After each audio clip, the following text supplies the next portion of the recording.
ଆଜି ପବିତ୍ର ବାହୁଡ଼ା। ଆଜି ଫୁଲମାଳ ଗୁନ୍ଥିଲା ବେଳେ ମୁଁ କିନ୍ତୁ କାଲିର କଥା ହିଁ ମନେ ପକାଉଥିଲି। ମହାପ୍ରଭୁଙ୍କର କ'ଣ ଲୀଳା କେଜାଣି। କାଲି ମୁଁ ସବୁଦିନଠୁ ବହୁତ ଶୀଘ୍ର ଉଠି ପଡ଼ିଥିଲି, ଆଉ ବହୁତ ଶୀଘ୍ର ବି ଫୁଲମାଳ ଗୁନ୍ଥି ଦେଇଥିଲି। ମୁଁ ଫୁଲମାଳ ଗୁନ୍ଥିକି ବସିଛି, ଆମ ଶିବ ଆସିକି କହିଲା, ବୋଉ ଆମର ଗୋଟେ ଗାଈ ଦେହ କ'ଣ ଏତେ ଖରାପ ଅଛି ଦେଖନ୍ତୁ। ଆଉ ସେଇ ସବୁ କଥା ଭାବି ଭାବି ଫୁଲମାଳ ଗୁନ୍ଥୁଥିଲି। ପିଲାମାନଙ୍କୁ ସ୍କୁଲ ଛାଡ଼ିବା ପାଇଁ ଗଲି, କାହିଁକିନା ମୋ ମନଟା ଆଜି ମୋଟେ କେଉଁଠି ଲାଗୁନଥିଲା। ଏଇ ଯେଉଁ କଥା କହିବାକୁ ଆରମ୍ଭ କରିଥିଲି, ଶିବ ଆସି କହିଲା, ଆଉ ବୋଉ ଗୋଟେ ଗାଈ କାହିଁକି କେଡ଼େ ଜୋରରେ ଥରୁଛି, ଆସ। ମୁଁ ଦୌଡ଼ିକି ଗୁହାଳକୁ ଗଲି। ସେତେବେଳକୁ 7:30 8ଟା ବାଜିଥିବ। 8ଟା ବେଳକୁ ତ କେହି ଡାକ୍ତର ବି ଆଭେଲେବୁଲ୍ ହେବେନି। ତଥାପି ମୁଁ ବଡ଼ ପୁଅକୁ ସାଙ୍ଗେ ସାଙ୍ଗେ ଫୋନ୍ କଲି। ମୁଁ କହିଲି, ତୁ ଶୀଘ୍ର ଟିକେ ପଶୁ ଡାକ୍ତରଙ୍କୁ ଧରିକି ଆ। ଆମର ଅତି ପରିଚିତ ରଥବାବୁ ପ୍ରାୟ ସବୁବେଳେ ଆମ ଘରକୁ ଆସନ୍ତି। ଏବେ ବି ଟିକେ ତାଙ୍କୁ ବୟସ ହେଇଗଲାଣି। ତଥାପି ପୁଅ କହିଲା, ଠିକ୍ ଅଛି ମୁଁ ଯାଉଛି। ଆଜି କେବଳ ମୁଁ ମନ ଭୁଲେଇବାକୁ, ପିଲାଙ୍କୁ ଛାଡ଼ିବାକୁ ନ ଆସି ଏତେବେଳକୁ ମୁଁ ଗାଧୁଆ ପାଧୁଆ କରେ, କିନ୍ତୁ ଆଜି ମନ ଭୁଲେଇବା ପାଇଁ ଆସି ପିଲାଙ୍କୁ ଛାଡ଼ିଲି। ତାପରେ ମନ ଦୁଃଖରେ ଯାଇ ଘରେ ବସିଲି। କେତେ ବଡ଼ ଗାଈ ମୋର କେମିତି ଅସହାୟ ଭାବରେ ମରିକି ପଡ଼ିଲା। କ'ଣ ତା'ର ହେଲା ବି ଆମେ ଜାଣିପାରିଲୁନି। ତା ଦେହ କ'ଣ ହେବାର ଅଧଘଣ୍ଟେ ଭିତରେ ହିଁ ସେ ମରିଗଲା। କେହି କହୁଛନ୍ତି ସେ କିଛି ବିଷାକ୍ତ ଜିନିଷ ଖାଇ ଦେଇଥିଲା, କିଏ କହୁଛନ୍ତି ତା ପେଟରେ କିଛି ଜରି ଫରି କ'ଣ ଅସୁବିଧା ହେଲା। ଯାହା ବି ହେଉ ସେ ତ ମରିଗଲା। ପୁଣି କିଛି ସମୟ ଗଲା, ମୁଁ ଆଙ୍କୁ କହିଲି, ଚାଲୁନ ଟିକେ ଯିବା କେଉଁ ନର୍ସରୀରୁ କିଛି ଗଛ ଆଣିକି ଆସିବା, ଜଗନ୍ନାଥଙ୍କ ପ୍ରିୟ ଗଛ। ଏତିକିବେଳକୁ ବାହାରେ ଘଣ୍ଟ ଶବ୍ଦ ହେଲା। ଜଣେ ମା ମଙ୍ଗଳାକୁ ନେଇକି ଆସନ୍ତି। ସିଏ ପ୍ୟାଣ୍ଟ ପିନ୍ଧିକି ଗଞ୍ଜି ପିନ୍ଧି ସାରିଥିଲେ, ମୁଁ ଲୁଗା ବଦଳାଉଥିଲି। ମୁଁ କହିଲି, ଗଲ ବାହାରେ କ'ଣ ଟିକେ ଦେଇ ଆସିବ, ମଙ୍ଗଳା ବୋଧେ ଆସିଛନ୍ତି। ସିଏ ବାହାରେ କ'ଣ ଦେଇକି ଆସିବେ, ମୁନୁ ରଡ଼ି ପକେଇଲେ। ଆରେ ହେଲା କ'ଣ ନା, ଦେଖିବ ଆସ।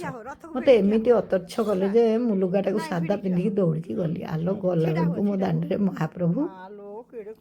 ଆଗରୁ କେବେ ଆମ ଗାଁ ପିଲାମାନେ ଏମିତି ରଥ କରିବା ମୁଁ ଜାଣିନଥିଲି, ତେଣୁ ସେଇଟା ଆମ କଳ୍ପନାରେ ବି ନଥିଲା। ମୋତେ ସେ ଏମିତି ଉଚ୍ଛନ୍ନ କରି ଡାକିଲେ ଯେ ମୁଁ ଆଉ ଶାଢ଼ୀକି କୁଞ୍ଚିକି ପିନ୍ଧିବାକୁ ବି ସମୟ ପାଇଲିନି। ବେଳେବେଳେ ଆମ ଅଗଣାରେ ସାପ ବାହାରେ। ମୁଁ ଭାବିଲି, ଆଉ ସାପ ଫାପ ବାହାରିଲା କି ଏତେ ବ୍ୟସ୍ତରେ କାହିଁ ଡାକୁଛନ୍ତି। କିନ୍ତୁ ଯାଇକି ଯେଉଁ ଦୃଶ୍ୟ ଦେଖିଲି ମୋତେ ବହୁତ ଖୁସି ଲାଗିଲା। ସକାଳେ ତୋଳିଥିବା ଟଗର କିଛି ବଳିଥିଲା, ମୁଁ ସାଙ୍ଗେ ସାଙ୍ଗେ ନେଇକି ମହାପ୍ରଭୁଙ୍କୁ ଅର୍ପଣ କଲି। ଆମର ତ ଅଗଣାରେ ତୁଳସୀ ଗଛ, କିଛି ତୁଳସୀ ବି ତୋଳି ଆଣିକି ଦେଲି। ମୋତେ ବହୁତ ଖୁସି ଲାଗିଲା ଯେ ବହୁତ ଛୋଟ ଛୋଟ ପିଲାମାନେ ସବୁ ଏଇ ରଥଟିକୁ ଭିଡ଼ିକି ଘଣ୍ଟ ଶଙ୍ଖ ବଜେଇ ଭୋଗ ବାଣ୍ଟି ବାଣ୍ଟି ଦାଣ୍ଡରେ ନେଉଛନ୍ତି। କେତେ ଅଭିମାନ କରୁଥିଲି ସେତେବେଳେ, ପ୍ରଭୁ ଗତକାଲି ମୋତେ ଏତେ ବଡ଼ ଦୁଃଖଟେ ଦେଲ। ମୋ ଗାଈଟା ଏମିତି ହଠାତ୍ ମରିଗଲା। ଗାଈ ମରିବେ, ମଣିଷ ତ ମରିଯାଉଛନ୍ତି, ଆଉ ଯେଉଁ ପଶୁଜନ୍ତୁ ଆମେ ରଖିଲେ ବି ସେମାନେ ମରିବେ, ଦୁଃଖ ନାହିଁ। କିନ୍ତୁ ତା ଦେହ କ'ଣ ହେଉଥିଲା, କାହିଁକି ସେ ଏମିତି ଅକସ୍ମାତ୍ ମରିଗଲା, ମୁଁ ସେତିକି ବି ଜାଣିବାକୁ ସୁଯୋଗ ପାଇଲିନି। ଗୋଟେ ଅପରାଧ ବୋଧ ମନରେ ରହିଲା ଯେ ଗାଈଟାର କ'ଣ ସେବା ଯତ୍ନ ଆମେ ହେଳା କରିଦେଲୁ କି। ସେଥିପାଇଁ ମନ ଭାରି ଦୁଃଖ ଲାଗୁଥିଲା। କାଲି ଆମେ ଦିନ ତମାମ ସମସ୍ତେ ଖାଇ ହିଁ ନଥିଲୁ। ଆମେ ତ ମାନେ BMC ଅଣ୍ଡରକୁ ବି ଯାଉନୁ, ଇଆଡ଼େ ଗାଁର ଭାଇଚାରା ବି କଟି କଟି ଯାଉଛି। ସେ ଗୋଟେ ଏମିତି ଅଖାଡ଼ୁଆ ସମୟରେ ମିଳିଲା ଯେ କାହାକୁ ଆମେ ଆଉ ପାଇନଥିଲୁ। ତେଣୁ ସନ୍ଧ୍ୟା ହେଇଗଲା ଗାଈର ଡେଡ଼୍ ବଡ଼ି ଉଠାଇବାକୁ। ଏଇଟା ଗୋଟେ ଦେଖନ୍ତୁ ପାରିଜାତ ଗଛ। ଡେରି ହେଇଗଲା, ତେଣୁ ଆମେ ଦିହେଁ ଖାଇଲୁନି, ବୋହୂମାନେ ବି ଖାଇଲେନି। ରୋଷେଇବାସ ସବୁ ହେଇଛି, କିନ୍ତୁ ଆମେ ନ ଖାଇକି ବସିଥିଲୁ। କାଲି ଦିନଟା ଏମିତି ଦୁଃଖରେ କଟିଥିଲା। ଆଜି ସକାଳୁ ମୁଁ ଭାବିଲି ମନ ଭୁଲେଇବାକୁ ଟିକେ ଚାଲ ଯିବା ନର୍ସରୀରେ ଗୋଟେ ପାରିଜାତ ଗଛ ଆଉ ଗୋଟେ ମାଳତୀ ଗଛ ଆଣିବା ମୋର ଉଦ୍ଦେଶ୍ୟ ଥିଲା। ଆଉ ସେ ଗଛ ଦୁଇଟା ବି ମୁଁ ପାଇଗଲି। ମୋତେ ସବୁଠୁ ବେଶୀ ଖୁସି ଲାଗିଲା ଯେ ମାଳତୀ ଗଛରେ ବି ଫୁଲ ବି ଫୁଟିଥିଲା। ଆମେ ଅନ୍ୟାନ୍ୟ ଫୁଲ ଟିକେ ଦେଖିଲୁ। ମୁଁ ସବୁବେଳେ ଭାବୁଥିଲି ମୋ ଜୀବନ ସାରା ମହାପ୍ରଭୁ ମୋତେ ସବୁବେଳେ ଛୋଟ ଛୁଆକୁ ଚକୋଲେଟ୍ ଦେଇକି ଭଣ୍ଡେଇବା ଭଳିଆ କାରବାର କରନ୍ତି। ଯେତେବେଳେ ମୁଁ ବହୁତ ମନ ଦୁଃଖରେ ବସିଥିଲି, ଛୋଟିଆ ରଥଟିରେ ଆସି ଆମ ଦୁଆରେ ଉଭା ହେଲେ। ତାପରେ ଆମେ ନର୍ସରୀକୁ ଆସିଗଲୁ, ଆଉ ସେଠି ବିଭିନ୍ନ ପ୍ରକାର ଫୁଲ ଦେଖିକି ମନକୁ ଭୁଲେଇଲୁ। ଆଉ ମନ ଲାଗି ଗଛ ଦୁଇଟା, ଯେଉଁ ଦୁଇଟା ମହାପ୍ରଭୁଙ୍କର ପ୍ରିୟ ଫୁଲ, କେବେ ଫୁଟିବ, ଗଛ କ'ଣ ହେବ ମୁଁ ଜାଣିନି। ଅନ୍ତତଃ ବାହୁଡ଼ାରେ ନେଇକି ତାକୁ ଘରେ ଲଗେଇବୁ ବୋଲି ଠିକ୍ କରି ଦୁଇଟା ଗଛ ଧରିକି ଫେରୁଛୁ। ଏତିକିବେଳକୁ ମୋର ପୁଣି ଜଣେ ଜୀବନ ସରା ପରିବାରର ପୁଅଙ୍କ ସାଙ୍ଗରେ ଭେଟ ହେଇଗଲା। ସେମାନଙ୍କର ଏଇ ଖୁସି, ସେ ଗାଡ଼ି ବୁଲେଇକି ମୋ ପାଖକୁ ଆସିଲେ। ସେମାନଙ୍କର ଏଇ ଖୁସି ହିଁ ମୋ ଜୀବନର ସବୁଠୁ ବଡ଼ ପ୍ରାପ୍ତି। ଆମେ ଘରକୁ ଆସିଲୁ, ଖାଇ ପିଇକି ଟିକେ ରେଷ୍ଟ ନେଲୁ। ତାପରେ ଚାଲିଲା ଗଛ ଲଗାଇବା କାର୍ଯ୍ୟକ୍ରମ। ଏଠି ଦେଖନ୍ତୁ, ଆଜି ମୁଁ ମାଳତୀ ଗଛଟି ହିଁ ଲଗେଇଥିଲି। ସେଇଆ ମହାପ୍ରଭୁଙ୍କୁ କହିଥିଲି ଯଦି ମୁଁ ବଞ୍ଚିଥିବି ଆର ବର୍ଷକୁ ଫୁଲ ଫୁଟୁଥିବ ମୁଁ ତୁମକୁ ନିଶ୍ଚୟ ମାଳତୀ ଫୁଲର ହାର କରିକି ଦେବି। ଆଉ ଯଦି ବି ମୁଁ ମରିଯାଇଥାଏ ମୋର ବିଶ୍ୱାସ ଅଛି ମୋ ବୋହୂମାନେ ଭିଡ଼ିଓ ମାଧ୍ୟମରେ ହେଉ ବା କଥା ଛଳରେ ବି ଯଦି ମୋ ପାଟିରୁ କେତେବେଳେ ଶୁଣିଥିବେ ନିଶ୍ଚୟ ସେମାନେ ମହାପ୍ରଭୁଙ୍କୁ ମାଳ କରିକି ଦେବେ। ଗଛ ଲଗେଇ ଆସି ବସିଛି, ମୋ ପାଖକୁ ଗୋଟେ ଫୋନ୍ ଆସିଲା, ଯେଉଁ କଥା ବି ମୁଁ କେବେ ବି ଭାବିନଥିଲି। ଏଇ ଯେଉଁ 4 ଜଣ ଆମେ ଏଠି ଏକାଠି ହେଇଛୁ, ଇଏ ହେଉଛନ୍ତି ଲିନା। ଆଉ କହୁଛି ମୁଁ ତ ହେଲା ଗପୁଡ଼ି ଲୋକ, ମୁଁ ଖାଲି ଗପିବାରେ ବ୍ୟସ୍ତ। ଆଉ ତାଙ୍କର 2 ଭଉଣୀ ପୁଷ୍ପା ଆଉ ସ୍ୱାଧୀନା ବା କୁଞ୍ଝ। ପ୍ରକୃତରେ ପୁଷ୍ପା ସାଙ୍ଗେ ହିଁ ମୁଁ ସାଙ୍ଗ ହେଇଥିଲି, ଏମାନେ ତ ମୋଠୁ ବହୁତ ସାନ। ଏଇ ସ୍କାଏ କଲର୍ ଯିଏ ପିନ୍ଧିଛନ୍ତି ସିଏ ହେଉଛନ୍ତି ପୁଷ୍ପା, ଆଉ ମୋର ସିଏ ବାନ୍ଧବୀ। ସେ ସବୁବେଳେ ମୋର ଭିଡ଼ିଓ ଦେଖନ୍ତି, ଆଉ କେତେବେଳେ କେମିତି ଆମେ ଫୋନ୍ରେ ବି କଥାବାର୍ତ୍ତା ହେଉ। କିନ୍ତୁ ସେ 3 ଭଉଣୀଙ୍କ ସାଙ୍ଗେ ଏକାବେଳେ ଗୋଟେ ଦିନ ମୋର ଦେଖା ହେଇଯିବ ଏଇଟା ମୁଁ କେବେ ବି ଆଶା କରିନଥିଲି ବା କଳ୍ପନା ବି କରୁନଥିଲି। କାହିଁକିନା ତାଙ୍କ ସାନ ଭଉଣୀ କାନାଡ଼ାରେ ରୁହନ୍ତି।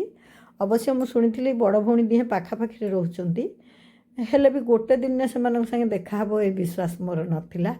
ସେ ମୋତେ ଫୋନ୍ କରି କହିଲେ ଯେ ଆମେ ଏଇଠି ପାଖରେ 3 ଭଉଣୀ ଯାକ ଅଛୁ। ଏତିକି ବେଳକୁ ତପସ୍ୱିନୀ ଫୋନ୍ କରିକି ଜଗନ୍ନାଥଙ୍କ ଆଳତୀ ଦେଖେଇଲେ। ମୁଁ କହିଲି ମା ମୁଁ ବାହାରେ ଅଛି, ଜଗନ୍ନାଥଙ୍କୁ ପ୍ରଣାମ କରି ମୁଁ ଫୋନ୍ ରଖିଦେଲି। ଆମେ ବହୁତ ଅନୁମାନ କରନ୍ତୁ 1979 ମସିହାରେ ବୋଧେ ଆମେ ପରସ୍ପରଠୁ ଅଲଗା ହେଇଯାଇଥିଲୁ। ମାନେ ମୁଁ ତ 80 ମସିହାରେ କଦଳୀଗଡ଼ ପଳେଇଗଲି ପଢ଼ିବା ପାଇଁ, ଶୁଆକାଟି ହାଇସ୍କୁଲରେ ଆଉ ପଢ଼ିଲିନି, କେଉଁଝରରେ ପଢ଼ିଲିନି।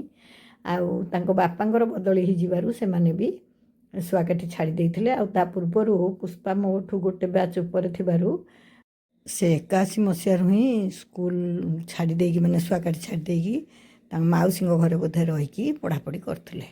ଆଉ ଏମାନେ 2 ଜଣ ତ ମୋଠୁ ବହୁତ ସାନ, ସାଙ୍ଗ ବି ନୁହଁ।